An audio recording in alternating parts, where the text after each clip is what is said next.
12वीं के सभी विद्यार्थियों के लिए आज इस क्लास में वार्षिक परीक्षा 2026 के लिए समाज शास्त्र का मॉडल पेपर सेट डी हम कंप्लीट करेंगे। तो समाज शास्त्र का आपका जो पेपर है वो 2 मार्च के दिन होने वाला है। 2 मार्च के दिन यदि आप एग्जाम में अच्छे अंक प्राप्त करना चाहते हैं तो पूरा प्रश्न पत्र आप कंप्लीट करें।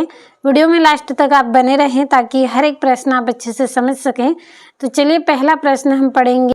तो पहला आपका प्रश्न यहाँ से रहेगा, सही विकल्प चुनिए। पहला है, अदृश्य हाथ की अवधारणा का संबंध किस समाज वैज्ञानिक से है? तो इसका संबंध एडम स्मिथ से है। 2 नंबर वाला आपका इसमें सही है।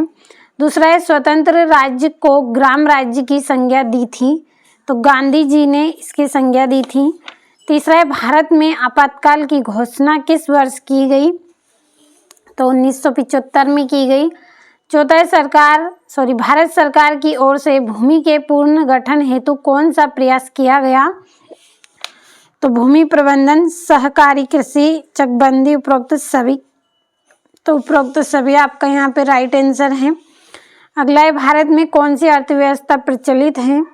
तो भारत में मिश्रित अर्थव्यवस्था प्रचलित है। छठा है, लोकतांत्रिक व्यवस्था में चतुर्थ स्तंभ कहा जाता है?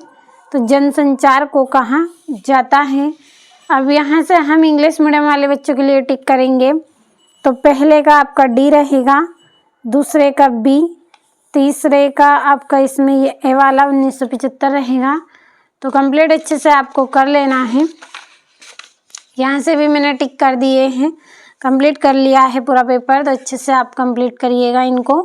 और हम आपको YouTube पर और इसके अलावा ऐप पर भी लगातार वार्षिक परीक्षा की तैयारी करवा रहे हैं।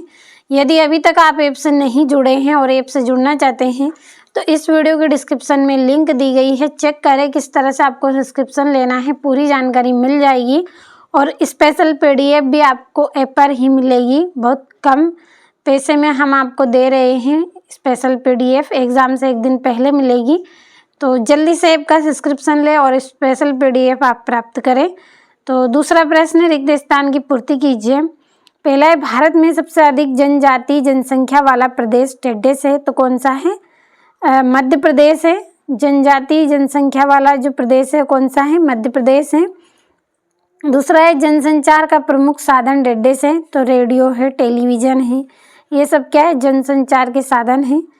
तीसरा है, टेढ़े अर्थव्यवस्था में उत्पादन के साधनों पर किसी व्यक्ति या निजी संस्था का अधिकार होता है, तो पूंजीवाद का इसमें क्या है? अधिकार रहता है। चौथा है, भारत में भूमंडलीकरण का परिणाम टेढ़े में वृद्धि है, तो बहुराष्ट्रीय कंपनियां हैं उनके परिणाम में वृद्धि है। पांचवा है, नगरीयता एक जीवन पद्धति है, यह कथन टेढ़े का है, तो लुई विथर्थ का यह कथन है। अगला है, सामाजिक विधानों का सीधा संबंध समाज टेढ़े से है, तो समाज किससे है? मानव, इसका जो संबंध है वो मानव समाज से है। तो ये हो गए हैं आपके रिक्त स्थान, यहाँ से आप भी इनको कंप्लीट करें। चलिए अगले प्रश्न की ओर हम बढ़ेंगे। यहाँ से तीसरा आपका प्रश्न है, सत्य सत्य लिखिए। पहला है, भारत की जीवन प्रत्याशा विगत वर्षों में घटी है, तो असत्य है।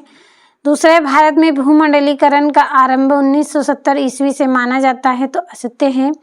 तीसरा है, राज्य पुनर्गठन आयोग की रिपोर्ट 1 नवंबर 1956 को कार्यान्वित की गई थी, तो सत्य है।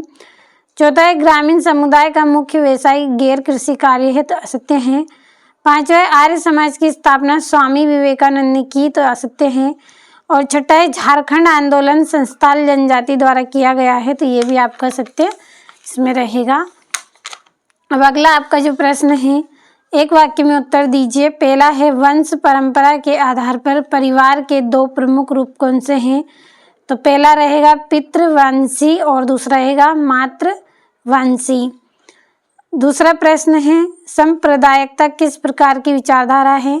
तो ये संकीर्ण विचारधारा है सांप्रदायिकता। तीसरा है, नर्मदा आंदोलन में महत्वपूर्ण भूमिका निभाने वाली महिला का नाम क्या है?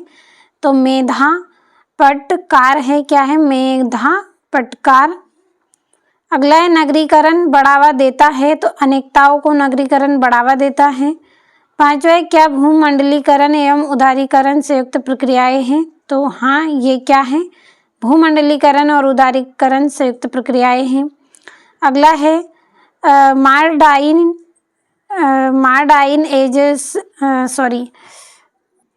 मॉडर्नाइजेशन ऑफ इंडिया ट्रेडिशन के लेखक का नाम क्या है? योगेंद्र सिंह है। और एक ग्राम पंचायत में कौन न्यायाधीश की भूमिका अदा करता है? तो सरपंच इसकी भूमिका अदा करता है। तो ये हो गए हैं एक वाक्य में उत्तर। अगले प्रश्न की ओर बढ़ेंगे। पांचवें प्रश्न में आपको सही जोड़ी बनाना है। पहला है व्यापार प्रथाओं पर लागू होने वाले नियमों से संबंधित, तो विश्व व्यापार संगठन है। दूसरा है राजा राम मोहन राय, तो सती प्रथा इसकी जोड़ी रहेगी। तीसरा है गौरा देवी, तो चिपको आंदोलन। चौथा है मालिन बस्तियां, तो इसकी रहेगी औद्योगिकीकरण। और आधुनिकीकरण की जोड़ी आपकी इसमें रहेगी प्रौद्योगिक विकास। और मिश्रित अर्थव्यवस्था, तो इसकी जोड़ी रहेगी सार्वजनिक और निजी क्षेत्र। और मिश्रित अर्थव्यवस्था समाचार पत्र, तो इसकी जोड़ी रहेगी प्रिंट मीडिया। तो ये हो गई आपकी जोड़ियाँ। कंप्लीट अच्छे से करें। यहाँ से आपका छठा प्रश्न है जनसांख्यिकी आंकड़ों की आवश्यकता क्यों पड़ती है? और 7वें में प्रबल जाति का आशय स्पष्ट कीजिए।